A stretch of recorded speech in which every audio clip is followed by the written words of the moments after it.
Chapter की शुरुआत में हमें वही सीन दिखाया जाता है जहां पर एक आदमी के सीने पे तलवार लग गई होती है जिसे किम और सुएंग ने मिलकर मारा होता है। तभी दिखाया जाता है वहां पर काफी सारे लोगों को इन दोनों ने मिलकर मार दिया होता है। तभी सीन चेंज होता है, सिस्टम नोटिफिकेशन आती है कि 18,000 कॉइन तुम्हें ऑब्टेन हुए हैं। तभी सुएंग स्माइल के साथ बोलती है, देखो देखो ये ज्यादा प्रॉफिट नहीं लग रहा है तुम्हें? किम उसकी तरफ देखते हुए सोचता है कि अगर मैं यहाँ पर अकेला होता तो मुझे अपने कॉइन्स इसके साथ शेयर नहीं करने पड़ते। तभी किम का फ्रेंड क्योंग बोलता है, तुम एक साइको कमीने हो, तुम शुरू से ही इस तरह के आदमी थे। मुझे इस बात का रियलाइज हो जाना चाहिए था जब कंपनी में वो ह्यूमर फैला था। ये सुनकर किम की आंखें बड़ी हो जाती हैं। तभी सुयंग एक तलवार के स्लैश के साथ उसके गर्दन धड़ से अलग कर देती है। ये कमीना अपने कैरेक्टर के हिसाब से बहुत ज्यादा बात कर रहा है। तभी वो पलटकर किम की तरफ देखती है, शॉक हो जाती है। फिर पूछती है, क्या तुम्हारे फेस को क्या हुआ है? तुम इसकी मौत से काफी ज्यादा अपसेट हो क्या? किम बोलता है, नहीं। तभी सुयंग आगे पूछती है, तो तुम इतने ज्यादा हर्ट क्यों लग रहे हो? किम सोचता है, क्या मैं हर्ट हूँ? और अपने पुरानी मेमोरीज के बारे में याद कर रहा होता है। तभी सुयंग आगे बोलती है, तुम वहाँ पर खड़े होकर इसकी बकवास सुन रहे थे और उस पर एक वर्ड भी नहीं बोल रहे थे। तुम उसकी ये सारी बकवास क्यों ही सुन रहे थे? तुम्हें पता है कॉन्स्टलेशन इस तरह की बकवास को बिल्कुल भी पसंद नहीं करते। उन्हें हर बार एक रिफ्रेश कंटेंट चाहिए होता है। किम सोचता है, अच्छा तो मैं अब समझा ये क्या चाहती है। ये किस तरह की इंसान है जो बिल्कुल भी मेरी किसी भी कंडीशन में चिंता नहीं करेगी। और स्माइल के साथ बोलता है, मुझे नहीं लगता कि तुमने इस बात को रियलाइज किया है कि इस तरह की बकवास को थोड़ी देर सुनना इसको मारने से पहले ज्यादा कॉइन्स को और जनरेट करता है। तभी नेक्स्ट सीन में वो दोनों वहाँ से मरे हुए लोगों का सामान उठाते हुए बात कर रहे होते हैं। किम बोलता है, तुम एक अच्छे मोमेंट को प्रेजेंट किए बिना कैसे ही रिफ्रेशिंग फील करवा सकते हो कॉन्स्टलेशंस को? सुयंग बोलती है, नहीं मेरा मतलब है कि रीडर और जो कॉन्स्टलेशंस हैं उनको तुरंत सेटिस्फेक्शन मिलता है अगर हम किल कर देते हैं एनिमी को तो। और तुम तो राइटर भी नहीं हो तो तुम कैसे जान सकते हो इसके बारे में बेटर? और ये किम एकदम से चौंक जाता है सुनने के बाद और बोलता है, मैं बेटर जानता हूँ क्योंकि मैं एक रीडर हूँ। तभी वो एक कपड़ों को देखता है लाश के ऊपर। वो एक आइटम होते हैं high class gentleman single breast suit. और किम उन कपड़ों को पहनकर तैयार हो जाता है जिसे वो काफी हैंडसम लग रहा होता है और मन में सोचता है, खैर इसमें ज्यादा डिफेंसिव स्टैट्स तो नहीं है पर यह काफी बेहतर है उस केप के अकॉर्डिंग। तभी सिस्टम नोटिफिकेशन आता है कि तुमने अपने लोगों की जान बचाई है, तुम्हारे कर्मा पॉइंट इंक्रीज हो रहे हैं, तुमने टोटल कर्मा पॉइंट 25 हैं 100 में से।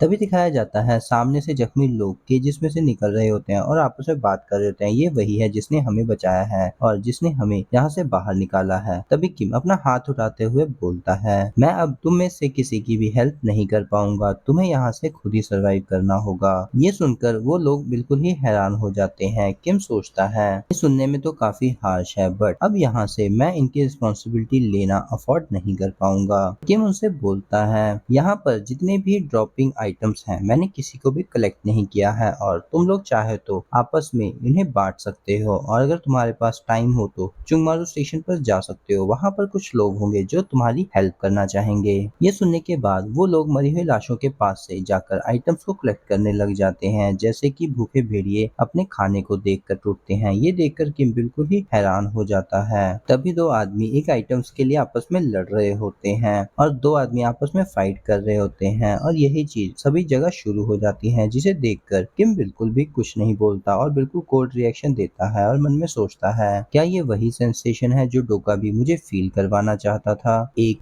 किंगलेस वर्ल्ड, एक ऐसी दुनिया जो बिल्कुल ही किसी के भी कंट्रोल में नहीं है। जिस लॉ और कंट्रोल के साथ हम जीते हैं वो खत्म हो चुका है और किसी को किसी पर भी ट्रस्ट नहीं है इंसानियत के ऊपर। तभी सुयंग चिल्लाती है, क्या तुम सब लोग अपने पिछवाड़े पर लात खाना चाहते हो? क्या तुम सब लोग गधे हो? ये सुनकर सब लोग शांत हो जाते हैं, उसकी तरफ देखना शुरू कर देते हैं। सुयंग आगे चिल्लाती है, तुम सब लोग एक साथ अपने हाथ जोड़कर काम क्यों नहीं करते हो? कोई भी तुम में से जैसे अकेला यहाँ पर सरवाइव नहीं कर पाएगा, तो तुम लोग मिलकर काम क्यों नहीं करते? एक दूसरे को एनिमी बनाने की जगह पर तुम एक दूसरे को अपना कंपेनियन क्यों नहीं बनाते? तुमने यहाँ से पहले ही वेपन्स और एसेंशियल आइटम्स मिल चुके हैं और तुम्हें और भी आइटम्स की जरूरत है क्या? और तुम्हें इस कमीने की तरह और भी स्ट्रांग बनना है। ये बातें सुनकर सब लोग लड़ना बंद कर देते हैं और सुयंग की तरफ देख रहे होते हैं। तभी वो सब लोग एक साथ आ जाते हैं। किम बोलता है, वो लाइन अभी बोलो। तभी सुयंग जोर से बोलती है, तुम लोग समझ गए ना?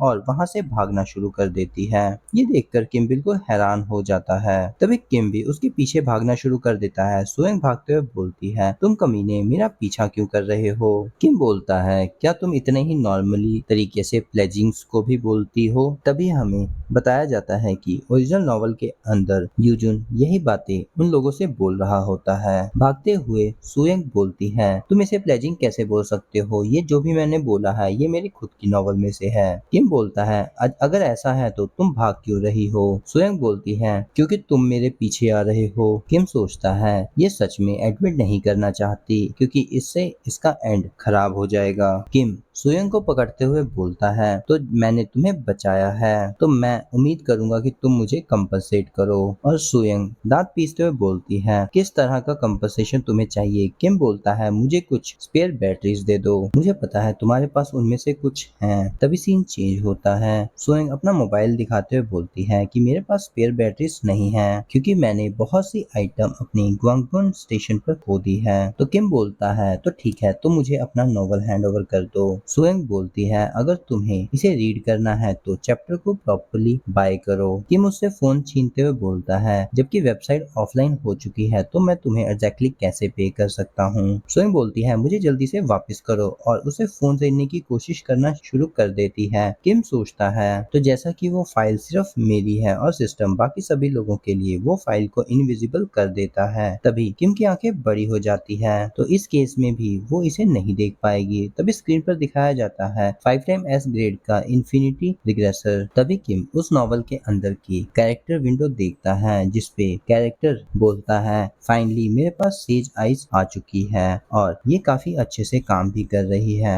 और अपनी कैरेक्टर विंडो देखते हुए वो कैरेक्टर स्माइल कर रहा होता है, जिसे देखकर किम बिल्कुल शॉक हो जाता है और बोलता है, वाओ, ये तो काफी ही ज्यादा अच्छा है और काफी ज्यादा कन्विंसिंग भी, क्योंकि इसके अंदर की जो कैरेक्टर इन्फॉर्मेशन पैनल है वो बिल्कुल ही कॉपी है, एक वर्ल्ड वे ऑफ सर्वाइवल से लिया गया है। अगर तुम एक राइटर हो तो एटलीस्ट तुम्हें कुछ वर्ड्स को चेंज नहीं कर देना चाहिए था। स्वयं बोलती है, वे ऑफ सर्वाइवल में कॉन्स्टलेशन स्पॉन्सर की बात की गई है और मैंने स्टार कॉन्ट्रैक्टर्स की, ये दोनों पूरी तरह से अलग हैं। किम बोलता है, ठीक है, हम प्रिटेंड करते हैं कि ये सही है, पर क्या तुम्हारे प्रोटैगनिस्ट का नाम ज्यादा नहीं हो गया है? और लास्ट में भी तुमने अपने कैरेक्टर का नाम जूनियन रखा। अगर वे ऑफ सर्वाइवल के राइटर ने ये देख लिया तो वो रो ही पड़ेगा। स्वयं गुस्से से बोलती है, जरा रुको, तुम क्या चाहते हो और तुम क्या ही देखना चाहते हो? किम पूछता है, मुझे बताओ तुमने कितने चैप्टर्स को रीड किया है? स्वयं गुस्से से बोलती है, 99। और ये बोलने के बाद वो बिल्कुल शांत हो जाती है। तभी किम उसका पीछे सर कर देता है। स्वयं बोलती है, क्या अब तुम्हें मेरा फोन वापस नहीं कर देना चाहिए? किम सोचता है, अच्छा तो ये वही है जिसने 99 चैप्टर्स को नॉवल का पढ़ रखा है। किम सोचता है, मैं हैरान हूँ कि अगर राइटर को पता लगा वे ऑफ सर्वाइवल के कि मेरे अलावा एक ऐसा इंसान है जिसने इसके इतने चैप्टर्स को रीड किया, वो भी इसलिए कि इस नॉवल को प्लेजिंग कर सके। किम पूछता है, अच्छा तो तुमने 98 चैप्टर को पढ़ा है तो इसका मतलब है कि तुम्हें मीटियोर और फिफ्थ सिनेरियो की लोकेशन के बारे में पता होगा, तो क्या तुम्हारी नॉवल में भी वो मेंशन है? स्वयं बोलती है, ऐसी कोई भी चीज नहीं है मेरी नॉवल के अंदर। किम सोचता है, जैसा कि मुझे उम्मीद थी। स्वयं उसका हाथ हटाते हुए बोलती है, मेरे वाले स्टीलिंग स्टोन थे। जिसे सुनकर किम बिल्कुल ब्लैंक हो जाता है। तभी किम सोचता है, तो इसने उन मीटियोर का नाम बदलकर कॉपी कर लिया था और फायर ड्रैगन स्पीशीज वाले उन मीटियोर्स को मैंने पहले ही अंगुक स्टेशन पर डिस्ट्रॉय कर दिया था जिन्हें हान ने ढूंढा था। किम बोलता है, मैं प्लान कर रहा हूँ सभी स्टीलिंग स्टोन को गैदर करने का अब। स्वयं बोलती है, तुम्हारा मतलब मीटियोराइट आइटम्स का? किम बोलता है, चलो ठीक है, अब हम कॉमन टर्म्स को यूज करेंगे, तो क्या तुम्हें तुम्हें कोई मीटरॉइड मिला है? किम सोचता है कि अब अगर मैं इसके बारे में सोचूं तो आइरिस ने कुछ पार्ट्स को ड्रैगन फायर के जनरल एक्सचेंज में रखा, बट मुझे उसकी कोई पेमेंट नहीं मिली। तभी किम ब्यूंग के बारे में सोचता है, वो क्या कर रहा होगा। मुझे लगता है कि सियोल डोम के सभी डोकाबीज अभी एक मीटिंग कर रहे होंगे कि मुझे इस सिनेरियो में उन्हें क्या देना चाहिए, क्योंकि मैंने इस सिनेरियो को पहले ही खराब कर दिया है। मुझे लगता है वो इन्हीं बातों के बारे में सोच रहे होंगे। तभी किम के सामने गोल्डन कलर का डोकाबी बैग आ जाता है।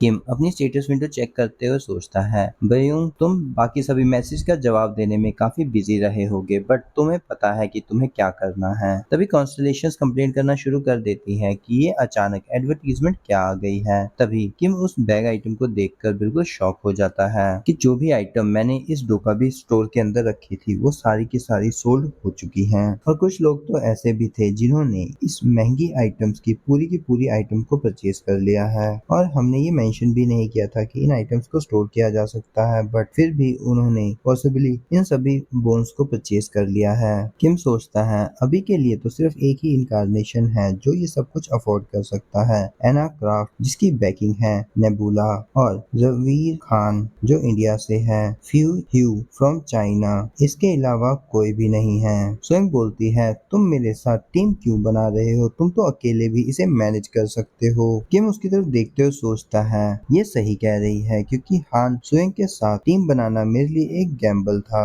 ये इंसान ऑलमोस्ट मुझे मारने ही वाला था। अगर अभी तक की चीजों को देखूं तो ये ऑलमोस्ट एक विलन थी। इसकी अवतार एबिलिटी काफी ही यूजफुल हो सकती है, और ये एक ऐसी इंसान है मेरे अलावा जो काफी ज्यादा नॉलेजेबल है, तो क्यों ना इसे एसेट की तरह ट्रीट किया जाए। तभी किम बोलता है, तुमने पहले कहा था कि सबसे जरूरी चीज है सर्वाइवल के लिए डिपेंडेबल कंपेनियंस को ढूंढना। तभी एक सिस्टम विंडो अपीयर होती है, जिसे देखते हुए किम उसे बोलता है, तुम्हें इस शपथ को लेना होगा और तुम इसे बिल्कुल भी तोड़ नहीं सकती। तभी सिस्टम विंडो अपीयर होती है, एक टेम्परेरी शपथ डिस्पैच हो रही है, और तभी सिस्टम विंडो हमें दिखाया जाता है कि इस पे इस शपथ के सारे रूल्स लिखे होते हैं, जिसे देखकर वो बिल्कुल ही कोल्ड लुक से स्वयं खड़ी रहती है। किम सोचता है, ये एक स्पॉन्सर के कॉन्ट्रैक्ट जितना अच्छा तो नहीं है, बट कुछ ज्यादा बेटर अच्छे आइटम्स भी नहीं है इस शॉर्ट कॉन्ट्रैक्ट में। स्वयं गुस्से से बोलती है, मुझे इस तरह का कॉन्ट्रैक्ट क्यों साइन करना चाहिए। किम बोलता है, अगर तुम्हें ये पसंद नहीं आया तो तुम इसे रिफ्यूज कर सकती हो।